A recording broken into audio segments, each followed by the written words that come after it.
다스는 누구 겁니까? 라는 유행어를 만들어낸 장본인이라고 할 수 있죠. 시사인의 주진우 기자, 이번에 미국에 취재를 다녀왔는데 또 중요한 걸 발견했답니다. 전화로 만나봅니다. 주진우 기자, 안녕하세요. 안녕하십니까. 뭘 찾아내셨어요? 미국 수사기관에서 이명박 대통령 주변에 대한 수사가 정식적으로 시작됐고 그 네. 관련된 내용들이 나왔다는 그런 부분을 좀 취재하고 가져왔습니다. 미국의 수사기관이 왜 수사를 하죠? 미국 다스의 현지 법인이 알라바마에 있는데요. 거기에서 수상한 돈 흐름이 있었고 거기에서 달러들이 이쪽 저쪽으로 움직이는 정황이 있어서 파악한 것으로 보입니다. 네. 그 움직인 돈의 규모는 어느 정도랍니까? 수백억이 움직였다고 하고 있어서요. 큰 시일이 걸리지 않고 파악이 되리라고 봅니다. 지난 국정감사 때 민주당 송영길 의원이 김동연 경제부총리한테 MB 비밀 계좌 제보를 받았다, 이런 진리가 있었지 않습니까? 네네. 그거랑 관련된 겁니까? 관련이 있다고 보입니다. 미국의 한 차명 계좌가 보였고요. 그리고 싱가포르에 있는 한 은행에서 다스와 관련된 차명 계좌와의 거래가 있었다고 파악하고 있는데 그거는 미국 수사기관에서도 파악한 사실입니다. 네. 결론적으로 미국 다스의 현지 법인에서 돈이 빠져나간 거잖아요. 네, 돈이 움직였습니다. 움직여서 들어가게 된 계좌가 혹시 MB의 비밀 계좌 아니냐, 지금 이런 거군요. 거기에서 수상한 돈 흐름이 있었고 이거는 MB하고는 관련이 있다, 이렇게 보고 있습니다. 그런데 그 과정에서 JTBC 홍석현 전 회장 계좌도 또 거론이 됐는데 그건 뭐예요? 이명박 대통령 주변 계좌를 이렇게 다 들여다보는 과정에서 예. 이명박 대통령 측과 수상한 거래가 있었던 계좌가 몇 개 나왔는데 그 중에 하나가 홍석현 JTBC 회장의 계좌였고요. 그 중에 2개가 공개됐는데 이 부분은 핀센이라고 우리나라의 FIU라고 금융정보분석국, 그러니까 수상한 돈 거래, 돈 세탁 관련해서 쳐다보고 있는 미국의 국가기관이었는데 거기에서 영장을 받아서 홍석현 회장의 계좌를 수사한 것으로 파악했습니다. 미국의 정식 수사기관이 영장까지 발부받아서 홍석현 회장 계좌를 수사했다. 그렇습니다. 이명박 대통령의 계좌를 확인하는 과정에서 홍석현 회장의 계좌를 수사했다는 것까지는 확인이 됐습니다. 그러니까 어떤 관계인 거예요? 홍석현 회장 계좌랑 다스 계좌랑 이명박 대통령 비밀 계좌로 추정되는 계좌랑 어떤 관계인 거예요? 홍석현 회장하고 이명박 대통령하고 친분이 굉장히 깊은 것으로 알고 있는데 친분도 있습니다. 그런데 미국 수사당국에서는 삼성의 메신저 역할을 한 것으로 의심하고 있습니다. 사실 삼성과 이명박 대통령이 굉장히 긴밀하게 움직였고 어떤 거래가 있었다고 보고 있는데요. 그것이 대한민국의 가장 큰 부패다, 이런 워딩을 사용하기도 했습니다. 미국 수사 관계자께서. 그래서 그런 걸 보면 이명박 전 대통령과 삼성과의 거래 속에서 모종의 역할을 홍석현 회장이 한 것으로 미국 정부 당국자들은 얘기하고 있습니다. 삼성그룹과 MB 사이에 홍석현 전 회장이 메신저다. 네, 메신저를 한 것이 아닌가, 이렇게 보고 수사를 진행하고 있다고 합니다. 이미 좀 밝혀졌던 게 이명박 대통령 시절에 청와대하고 홍석현 전 회장 사이에 통이동, 청운동 땅 이렇게 서로 맞교환하고 있었던 거 있었잖아요. 그건 뭐였죠? 홍석현 회장이 청와대 뒤편에 있는 한 땅을 낙찰을 받았어요. 경매를 통해서 낙찰을 받았는데 아시다시피 청와대 주변은 군사보호구역이어서 마음대로 개발할 수가 없습니다. 그래서 거의 헐값이라고는 할 수는 없으나 그다지 큰 가치가 있는 땅은 아니었는데 청와대에서 청와대가 가지고 있는 가치가 있는 땅과 건물로 바꿔줬는데 그 거래를 통해서 적어도 5, 60억은 그냥 앉은 자리에서 홍석현 회장이 이득을 봤어요. 그래서 굉장히 큰 특혜라고 얘기를 했는데 그때는 이명박 대통령도 힘이 세고 홍석현 회장도 워낙 힘이 세서 그냥 유야무야 넘어갔습니다. 그런데 그 거래가 있었고 이거 말고도 홍석현 회장과 이명박 대통령은 굉장히 깊은 관계가 있었던 것으로 보입니다. 홍석현 회장 사람들이 청와대에 가기도 하고 그리고 몇 가지 일을 같이 한 것으로도 보는데 그 내용도 미국 수사당국자들은 파악하고 있습니다. 그런데 이거보다 더 큰 딜, 더 큰 거래가 삼성과 이명박 전 대통령 사이에 있다고 보고 있습니다. 그리고 지금 미국 당국이 수사 중이다. 네네. 이런 미국 당국이 수사 중이라는 사실에 대해서 홍석현 전 회장 측에 무슨 응답이 있나요? 제가 몇 차례 이렇게 물어보고 인터뷰를 하자고 했는데 예. 부인하고 있습니다. 부인하고 있는데 자기는 모른다고 하고 외국에는 계좌를 가지고 있지 않는다 이렇게 얘기하고 있습니다. 근데 제가 계좌를 봤는데요 이렇게 얘기했더니 그다음부터는 얘기를 안 하고 있습니다. 예. 미국 수사 당국은 이렇게 막 열심히 하는데 우리 수사 당국은 뭐 하죠? 사실 이명박 대통령 의심되는 계좌와 홍석현과의 관계에 대해서도 이 계좌에 대해서 한국 수사당국에도 얘기를 하고 물어보기도 했다고 합니다. 그런데 한국에서는 전혀 건드릴 수 없다고 없다는 입장이었다고 해서 제가 이 수사하는 것을 취재했을 때 저한테도 미국 수사 당국자들이 너가 할 수 있겠니? 니네 정부에서도 하나도 못했는데 그러면서 계속 못 믿어하더라고요. 그래서 그런 걸 보면 한국 수사 당국자들도 어느 정도 파악하고 있는 내용이므로 저는 알고 있습니다. 예. 자, 미국 수사 당국이 한국의 수사 당국자한테 그거 좀 협조해달라 하니까 건드릴 수 없다라고 답했다라고 지금 말하셨죠? 네네. 그게 현 문재인 정부 수사당국입니까? 박근혜 정부 수사당국입니까? 박근혜 정부 때였습니다.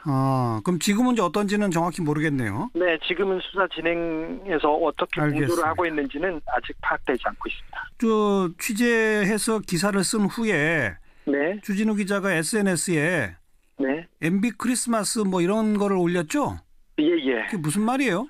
사실 이명박 대통령 관련된 수사가 여기 전방위적으로 진행되고 있습니다. 지금 군 사이버사 문제로 김관진 전 장관이 구속됐고요. 그다음에 국정원 댓글과 블랙리스트 관련돼서도 수사가 진행되고 있고요. 그다음에 다스와 관련돼서 BBK 피해자들이 소송한 것도 있고 여러 갈래로 지금 수사가 진행되고 있는데 해외 계좌 그냥 직접적인 돈 거래가 나오면서 수사가 조금 빨라지리라고 봅니다. 저는 2월 초나 1월 말 예상했었는데 그 수사가 조금 진전되고 그리고 명확한 증거들이 나오면서 이명박 대통령이 포토라인에 세운 게 당겨지지 않을까 그렇게 보고 있습니다. 그래서 국가적으로도 조금 빨리 이 적폐청산 작업이 해소되고 그래서 수사를 미루지 말고 이명박 대통령을 올 연내에 이렇게 수사를 빨리 진행되는 것이 좀 나라에도 보탬이 되고 이명박 대통령한테도 보탬이 된다고 생각해서 그런 얘기하기 시작했습니다. 크리스마스 전에 수사 끝내자 그 말이군요.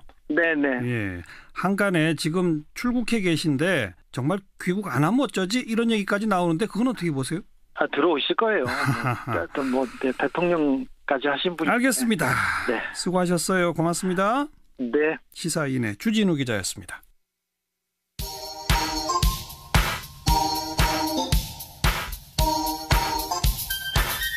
시사자키 정관용입니다. 여러분은 지금 CBS 라디오와 함께하고 계십니다. 저는 출근길 김현정의 뉴스쇼 김현정입니다. 한국의 한 자동차 부품 제조업체에서 무려 10년째 근무해오던 태국 여성 추티마 씨. 하지만 미등록 이주노동자, 흔히 불법 체류자였습니다. 직장 동료인 한국인 남성한테 살해당했는데 이 불법 체류일 경우에 단속에 걸리면 곧장 추방되는 약점을 이용한 범행이어서 관련 제도 개선 필요성이 지금 제기됩니다.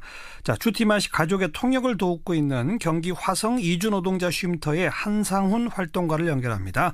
안녕하세요. 예, 안녕하세요. 지난 11월 1일 날 발생한 사건이라고요? 예, 야간 근무를 마치고 퇴근을 하려던 추티마 씨에게 오늘 출입국 관련해서 단속이 있으니까 외부로 피해 있다가 오자고 회사 관리자가 유인을 했고요. 그리고 벌어진 사건입니다. 유인해가지고 어떻게 했다는 거예요? 경북 영양에 있는 도로변에서 사체가 발견이 되었는데 많은 돌 같은 걸로 가격을 해서 컵이라든가 이런 데가 다 함몰이 됐거든요.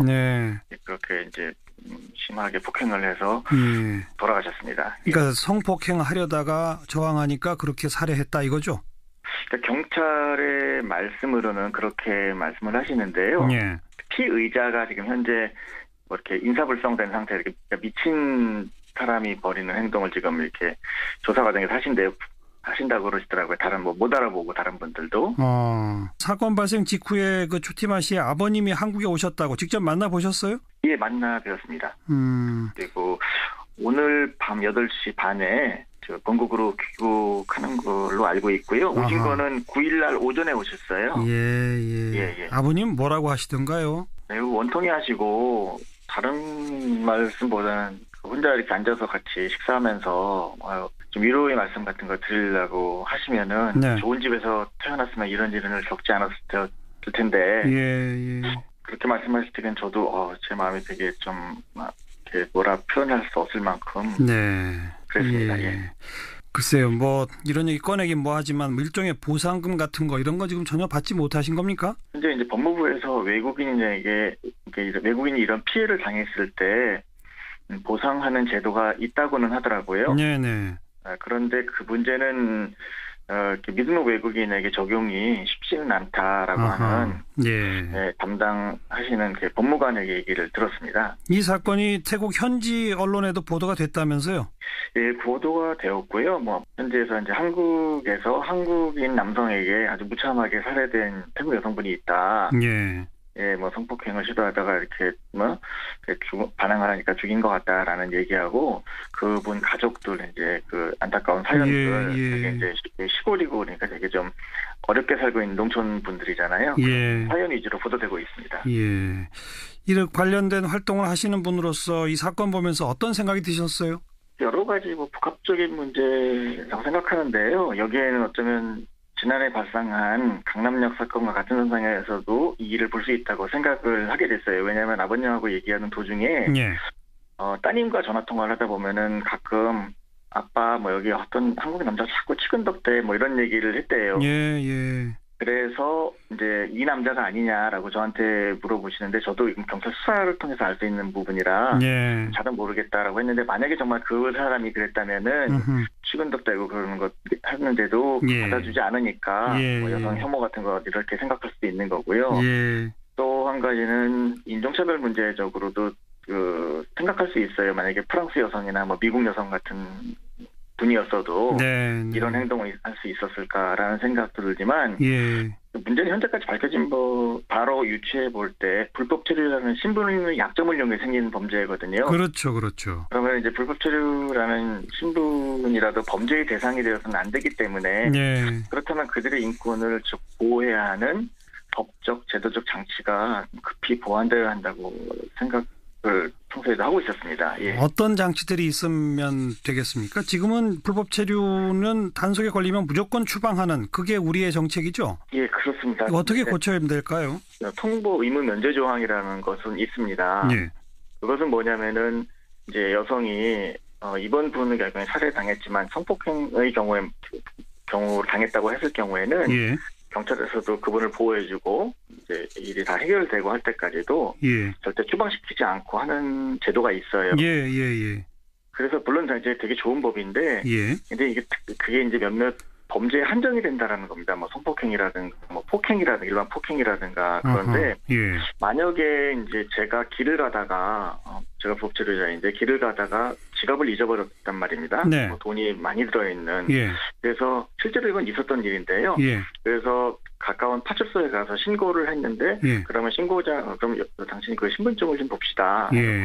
여권을 보여줬더니 이 불법체류자네 하고 신고도 안 받고 그냥 잡혀간 사례도 있었거든요. 그러니까 문제는 그러니까 이게 그 통보 의무 면제 조항이라는 걸 가만히 들여다보면은 이렇게 좀 약간 애매모호하게 되어 있는 거예요. 그러다 보니까 경찰관들도 다른 문제가 그러니까 본인들도 공무원이시고 그냥 그게 제일 그들에게는 편한 방법이거든요. 그렇죠. 그러다 보니까 실제로 피해를 입어도 이제 주변에서 나 신고했다가 잡혀갔어라는 말이 나오기만 하면 누가 신고를 또 하겠어요. 못하죠. 그게 현실입니다. 최소한 그러니까 미등록 노동자라 하더라도 최소한 인권 침해나 범죄 피해를 당했으면 보호해주는 그건 최소한 필요하지 않느냐 이 말씀이군요. 맞습니다. 여기까지 일단 오늘 말씀드리게요. 고맙습니다. 감사합니다. 경기 화성 이주노동쉼터의 한상훈 활동가였습니다. 윤태곤의 뉴스 사이다. 윤태권 실장 어서 오십시오. 네, 안녕하세요. 권선택 대전시장 시장직을 상실하게 됐죠. 예, 오늘 징역 6개월에 집행유예 2년 대법원에 선고받았어요. 예. 이 내용은 제가 조금 설명드리고 싶은 게 권선택 시장이 이제 시장 당선 직후에 두 가지 혐의로 기소가 됐었습니다.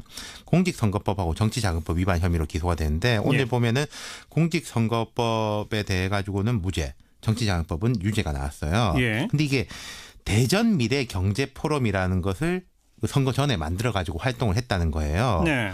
이걸 처음에 이제 검찰이 이 불법 선거운동 선거법 위반으로 기소를 했는데 사실은 정치인들이 이런저런 뭐 포럼, 사단법인 이런 거 꾸려서 활동한 게 비일비재하거든요. 그렇죠. 지금도 많습니다. 예. 그러니까 이건 이제 애매하다는 거죠. 그래서 대법원에서는 이 부분에 대해 가지고 좀 풀어줬어요. 앞으로 이게 되게 활성화될 겁니다. 하지만 이번 대법원 판결은 선거운동에 대한 규제 완화가 선거 비용이나 정치 자금에 대한 규제까지 완화한다는 의미는 아님을 분명히 한 것이다. 예. 대법원이 오늘 이렇게 설명했거든요. 예. 단체 꾸리는 건 자유인데 예. 여기서 막 회비 걷고 특별 회비 걷어가지고 좀 선거 관련된 간접적으로나마 이렇게 쓰는 것은 안 된다라는 거죠. 이게 정치권하고 학계에서는 되게 관심이 많았었습니다. 네, 모임 만드는 건 괜찮다. 그렇죠. 그러나 돈은 조심해야 한다. 맞습니다. 예, 정리가 됐네요. 예. 그러면 대전시도 이제 대행 체제가 되는 거네요. 맞습니다. 내년 6월이 지방선거니까 보궐선거를 하는 게 아니라 대행으로 가요. 지금 전국을 보면은 경남도 홍준표 자유한국당 대선 후보가 대표가 대선 출마 때 사퇴했지 않습니까? 그렇죠. 그리고 전남도는 이낙연 총리가 사퇴했잖아요. 총리 되면서. 그렇죠. 예. 대전까지 해서 전국 17개 광역단체 중에 3군데가 대행 체제가 됐습니다. 예, 광역단체 3군데가 대행 체제인 건 정말 처음 있는 일 같아요. 기초단체는 사실 되게 많아요. 근데 예. 광역은 제가 한두 군데 정도는 모르겠는데 3개가 동시에 된 건 처음인 것 같습니다. 네, 이 3군데는 일단 뭐 이낙연 총리도 전남지사 안 나갈 것이고, 그렇죠. 홍준표 대표도 경남지사 안 나갈 당연하죠. 거고, 예. 권선택 시장은 못 나가는 네. 거고. 그러면 선거 경쟁이 더 치열해지겠네요. 맞습니다. 그리고 3군데가 다 특색이 있어요. 경남은 전통적으로 자유한국당 강세 지역이잖아요.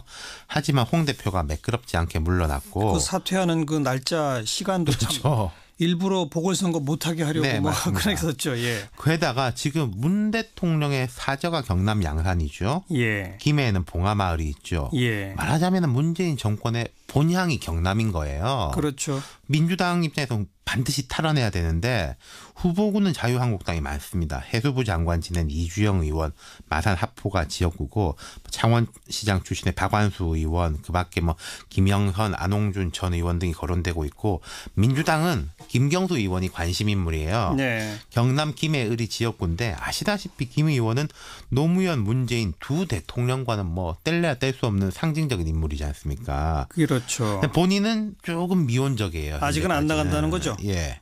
그 밖에는 이제 뭐 민홍철, 김해갑 의원 그리고 공민배 전 창원시장 등이 민주당 후보군으로 거론이 되고 있어요. 네. 경남은 그렇고 전남은 예. 민주당 국민의당 경쟁 구도 아니겠습니까? 그렇겠죠. 국민의당은 박지원 의원 뭐 공헌하고 열심히 뛰고 있고 주승용 의원도 경쟁자로 거론되고 있는데 두 사람 다 중량감이 있는데 아무래도 지금 당 지지세는 국민의당이 민주당에 비해서 밀리죠. 많이 약하죠. 예. 민주당 이제 이계호 의원, 전남 담양 한평 영광 장성이 지역구인데 호남의 유일한 현역 의원이에요. 예. 그리고 김영록 농림부 장관이 거론이 되고 오늘 이제 대전 같은 경우에는 대전은 원래 한 정당의 세가 센 곳이 아닙니다. 이 당 저 당 다 왔다 갔다 했어요. 그렇죠. 스윙보터 지역인데 예. 민주당은 이제 이상민 의원, 허태정 유성구청장 등이 거론이 되고 있고 자유한국당이 오히려 이쪽에 후보군은 많은 게 박성효 전 시장, 뭐 이장우 의원, 정용기 의원 등이 있는데요. 예. 이렇게 쭉 설명을 드렸는데 전 지역을 관통하는 변수가 하나가 있습니다. 뭐예요? 의석수입니다. 의석수? 오늘 현재 기준으로요. 민주당이 121석이고 자유한국당이 116석이에요. 예, 5석 차이입니다. 예. 근데 이제 5월 달에 국회가 하반기로 넘어갈 때 1, 2위가 역전이 되면은 국회의장을 비롯해 가지고 상임위원장들이 확 변동이 있거든요. 그렇죠. 안 그래도 여소야대인데 만약에 민주당이 일당의 자리를 자유한국당에 내준다면 네. 지금 바른정당에서도 사실 뭐 더 갈 사람이 있다 이런 이야기도 들리고 있거든요. 맞아요. 예. 근데 이게 여기 출마하려면은 의원직 사퇴해야 되는 거잖아요. 그렇죠. 그러니까 이제 현역 의원들 이건 자유한국당도 마찬가지입니다만은 개인으로서는 되지도 않을 거 나갔다가 뺐지만 날린다 이것도 있지만은 당의 이제 전반적인 원내 운영하고 밀접한 관련이 있을 수밖에 없다는 거예요. 네, 네. 그러니까 현역 의원들은 좀 더 몸이 무거울 수밖에 없다. 그러네요. 아까 제가 이제 김경수 의원이 미온적이다 말씀드린 거. 예. 전남에는 민주당이 의원 딱 한 명인데 이분이 출마해버리면은 비는 거 아니겠습니까? 그렇죠. 그게 이제 재보궐로 찾아올 수도 있지만은 재보궐 선거는 같은 6월 달에 열립니다. 네. 근데 네. 이제 국회 운영이 바뀌는 거는 5월이거든요. 아하. 그러니까 6월 달에 예를 들어서 민주당이 다시 일당이 된다고 해도 알겠습니다. 아무 소용이 없어지는 거예요. 예. 네. 즉 다시 말해서 현역 의원들은 지사 출마 조금 더 주저할 수밖에 없는 상황. 그런 상황이 있다는 거죠. 그러다 보면 인물난도 생기겠네요. 네, 수고하셨어요. 감사합니다. 윤태곤 실장이었습니다. 초등학교 공부는 학교 공부가 차명 계좌와의 거래가 있었다고 파악하고 있는데 그거는 미국 수사기관에서도 파악한 사실입니다. 예. 결론적으로 미국 다스의 현지 법인에서 돈이 빠져나간 거잖아요. 네, 돈이 움직였습니다. 움직여서 들어가게 된 계좌가 혹시 MB의 비밀 계좌 아니냐 지금 이런 거군요. 거기에서 수상한 돈 흐름이 있었고 이거는 MB하고는 관련이 있다. 이렇게 보고 있습니다. 그런데 그 과정에서 JTBC 홍석현 전 회장 계좌도 또 거론이 됐는데 그건 뭐예요? 그 이명박 대통령 주변 계좌를 이렇게 다 들여다보는 과정에서 예. 그 이명박 대통령 측과 수상한 거래가 있었던 계좌가 몇 개 나왔는데 그 중에 하나가 홍석현 JTBC 회장의 계좌였고요. 그 중에 2개가 공개됐는데 이 부분은 핀센이라고 우리나라의 FIU라고 금융정보분석부 그러니까 수상한 돈 거래, 돈 세탁 관련해서 쳐다보고 있는 미국의 국가기관이었는데 거기에서 그 영장을 받아서 예. 홍석현 회장의 계좌를 수사한 것으로 파악했습니다. 미국의 정식 수사기관이 영장까지 발부받아서 홍석현 회장 계좌를 수사했다. 그렇습니다. 이명박 대통령의 계좌를 확인하는 과정에서 홍석현 회장의 계좌를 수사했다는 것까지는 확인이 됐습니다. 그러니까 어떤 관계인 거예요? 홍석현 회장 계좌랑 다스 계좌랑 이명박 대통령 비밀 계좌로 추정되는 계좌랑 어떤 관계인 거예요? 홍석현 회장하고 이명박 대통령하고 친분이 굉장히 깊은 것으로 알고 있는데 예. 친분도 있습니다. 그런데 미국 수사당국에서는 삼성의 메신저 역할을 한 것으로 의심하고 있습니다. 사실 삼성과 이명박 대통령이 굉장히 긴밀하게 움직였고 어떤 거래가 있었다고 보고 있는데요. 예. 그것이 대한민국의 가장 큰 부패다 이런 그 워딩을 사용하기도 했습니다. 미국 수사 관계자께서. 예, 그래서 예. 그런 걸 보면 그 이명박 전 대통령과 그 삼성과의 거래 속에서 모종의 역할을 홍석현 회장이 한 것으로 미국 정부 당국자들은 얘기하고 있습니다. 삼성그룹과 MB 사이에 홍석현 전 회장이 메신저다. 네, 메신저를 한 것이 아닌가 이렇게 보고 수사를 진행하고 있다고 합니다. 이미 좀 밝혀졌던 게 이명박 대통령 시절에 청와대하고 홍석현 전 회장 사이에 그 뭐 통이동, 청운동 땅 뭐 이렇게 서로 맞교환하고 있었던 거 있었잖아요. 그건 뭐였죠? 다스는 누구 겁니까? 라는 유행어를 만들어낸 장본인이라고 할 수 있죠. 시사인의 주진우 기자, 이번에 미국에 취재를 다녀왔는데 또 중요한 걸 발견했답니다. 전화로 만나봅니다. 주진우 기자 안녕하세요. 안녕하십니까. 뭘 찾아내셨어요? 미국 수사기관에서 이명박 대통령 주변에 대한 수사가 정식적으로 시작됐고 그 관련된 내용들이 나왔다는 그런 부분을 좀 취재하고 가져왔습니다. 미국의 수사기관이 왜 수사를 하죠?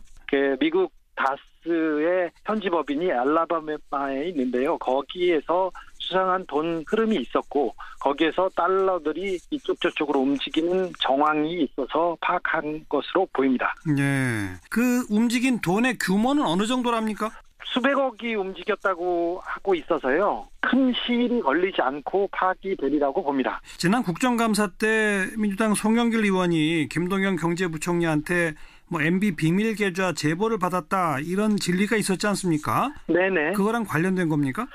관련이 있다고 보입니다. 그 미국의 한 차명 계좌가 보였고요. 그리고 싱가포르에 있는 한 은행에서 다스와 관련된 그 홍석현 회장이 청와대 뒤편에 있는 한 땅을 낙찰을 받았어요. 경매를 통해서 낙찰을 받았는데 아시다시피 청와대 주변은 군사보호구역이어서 그 맘대로 개발할 수가 없습니다. 그래서 거의 헐값이라고는 할 수는 없으나 그다지 큰 가치가 있는 땅은 아니었는데 예. 청와대가 가지고 있는 가치가 있는 땅과 건물로 바꿔줬는데 그 거래를 통해서 적어도 5, 60억은 그냥 앉은 자리에서 홍석현 회장이 이득을 봤어요. 예. 그래서 굉장히 큰 특혜라고 얘기를 했는데 그때는 뭐 이명박 대통령도 힘이 세고 홍석현 회장도 워낙 힘이 세서 예. 그냥 유야무야 넘어갔습니다. 그런데 그 거래가 있었고 이거 말고도 홍석현 회장과 이명박 대통령은 굉장히 그 깊은 관계가 있었던 것으로 보입니다. 홍석현 회장 사람들이 청와대에 가기도 하고 그리고 예. 몇 가지 일을 같이 한 것으로도 보는데 예. 그 내용도 미국 수사당국자들은 파악하고 있습니다. 그런데 이거보다 더 큰 딜, 더 큰 거래가 삼성과 이명박 전 대통령 사이에 있다고 보고 있습니다. 그리고 지금 미국 당국이 수사 중이다. 네네. 이런 미국 당국이 수사 중이라는 사실에 대해서 홍석현 전 회장 측에 무슨 응답이 있나요?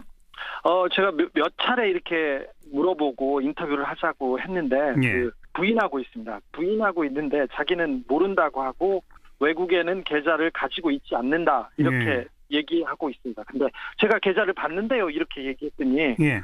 그다음부터는 얘기를 안 하고 있습니다. 예. 미국 수사당국은 이렇게 막 열심히 하는데 우리 수사당국은 뭐 하죠?